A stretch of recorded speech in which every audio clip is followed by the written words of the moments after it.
Hey everyone, and welcome back for another deep dive with us. We're digging into something kind of scary today. You know those Bitcoin ATMs? You see them everywhere now, right? Like at the grocery store, even gas stations? Yeah, they're popping up left and right. Well, turns out they're becoming a scammer's dream. Especially, and this is the really troubling part, when it comes to older adults. Yeah, it's like they took these classic scam tactics and just plugged them into this new technology. It's kind of fascinating in a bad way. And we're not talking chump change here. This is serious money. Oh, yeah. The Federal Trade Commission, the FTC, they released this data, right? And get this, in 2023, people lost, are you ready for this? $110 million Yeah. in 1 year. See, and that's just what people reported, right? Yeah. You can only imagine how many people didn't even come forward. It's got to be the tip of the iceberg. Yeah. Makes you wonder, why now? Why is this Bitcoin ATM scam thing blowing up so much? Well, for one thing, they're everywhere. I mean, a few years ago, you barely even saw these things. Now they're as common as, I don't know, vending machines. Right, exactly. Used to be like finding a rare Pokemon. Now they're at the coffee shop. And that's part of the problem, I think. Yeah. People see an ATM, even for Bitcoin, they think, oh, it's just like my regular bank. But these things, they don't have nearly as much oversight. Makes them an easy target. It's scary to think that something that looks so normal could be totally manipulated like that. So how does this even work? Let's break it down. You get a call, a text, what? It could be anything, right? Yeah. But it always seems official. Like, it might look like it's from your bank, maybe a tech support number. We've even seen cases where they're pretending to be the government. Yeah, I've gotten those calls. My social security number this, my driver's license that. Exactly. It's like instantly you have to take it seriously. That's the whole point, right? Yeah. They want to get you when you're not really thinking straight. They might say, your account's been hacked or you owe money, something to scare you. Oh, yeah. And it's always urgent. Like, you got to act right now. Right, exactly. And then they hit you with their solution, and guess what it involves? A Bitcoin APM. Ding, ding, ding. And so they're like, okay, don't worry, just go to this address, which, surprise, surprise, is like 2 blocks from your house. Right around the corner. And they make it sound so easy.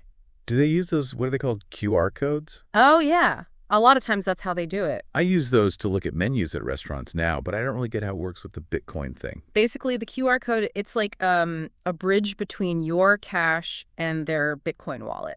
You scan the code at the ATM, put your cash in, and boom, it's gone. Turned into Bitcoin, goes straight to them.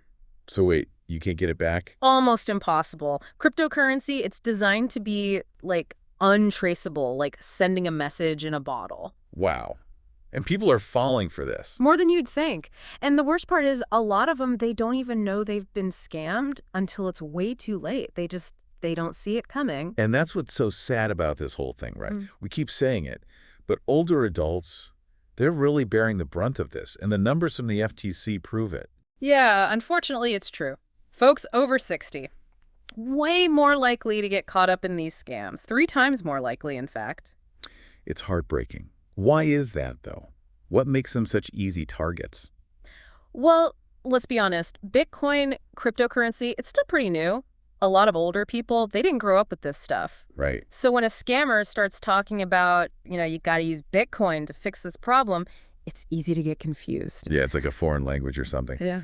And you add on top of that, older adults, they tend to be more trusting. Like, they raised to be polite, respect authority. There you go. They grew up trusting their bank, trusting the government. And scammers, they know that. That's why they always pretend to be somebody important. Oh, yeah. It's always, this is the bank, or this is the IRS, this is tech support. Right. They prey on that. So you've got this perfect storm, right? You're not familiar with the technology, and you're already inclined to trust the person who's feeding you this story. It's a recipe for disaster. It's awful. And it's why that story we talked about earlier, Marilyn Locascio, it's so important. It shows exactly how this stuff plays out in real life. Remember, she was that 76-year-old from Indiana. Yeah, and she got hit hard. Lost a ton of money. And it all started with this, like, official-looking alert on her iPad. Oh, those things are so convincing these days. They can make a fake website look just like the real deal. Yeah. So in Marilyn's case, they tell her that her Apple account, it's been hacked. And to make it even worse, they show her this fake payment, supposedly made from her account, to some, like, adult website. Oh, man. Talk about playing dirty. They know how to push those buttons, make you panic. And when you're panicked, you don't think clearly. Exactly. That's what they're counting on. So, of course, she's freaking out. Right. Right. And they just pass her along to another scammer, And then another one was pretending to be from her bank. The next one says he's with the Treasury Department. It's crazy. It's like a whole production line of scammers just waiting to take advantage. And by the time she realizes something's wrong, it's too late. She's lost over $31,000, just like that, all because she trusted the wrong people. It's easy to hear that and think, well, I'd never fall for that. But honestly, these scammers, they're good, like really good. Oh, they're professionals. Don't underestimate them. And it's not just about age either, these scams. They're designed to trick anyone. So it's not just about, like, knowing your tech. Nope. Anyone can get caught off guard, especially when they're using these scare tactics, playing on your emotions. And then the financial hit, that's one thing. But the emotional toll, that's going to be rough too. Oh, absolutely. Imagine feeling that feeling of betrayal, like you did something wrong. It's awful. So, okay, what can we actually do about this? How do we protect ourselves, protect our families from falling into this trap? Knowledge is key. First thing, always be suspicious, like really suspicious, especially when it comes to your money. So if someone calls, emails, texts, whatever, and it seems even a little bit off. Red flag. Huge red flag. Especially if they're demanding you do something right now, like send us money or give us your account info. A legitimate company, they're never going to do that. So what should you do? Hang up. Exactly. Don't even engage. Just hang up the phone, close the email, whatever it is. Then, and this is important, you got to verify. Verify? Yeah, like find the real number for your bank, for Apple, whoever it is.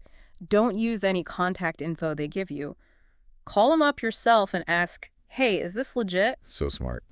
Because the scammer, they're going to try to keep you in their little bubble, right? They don't want you to think. They just want you to act. Don't let them. And we really got to hammer this home for, like, our parents, our grandparents, right? Absolutely. Have those conversations. Tell them what to look out for. Empower them with the knowledge so they can spot these jerks a mile away. Exactly. Because the more you know, the better prepared you are.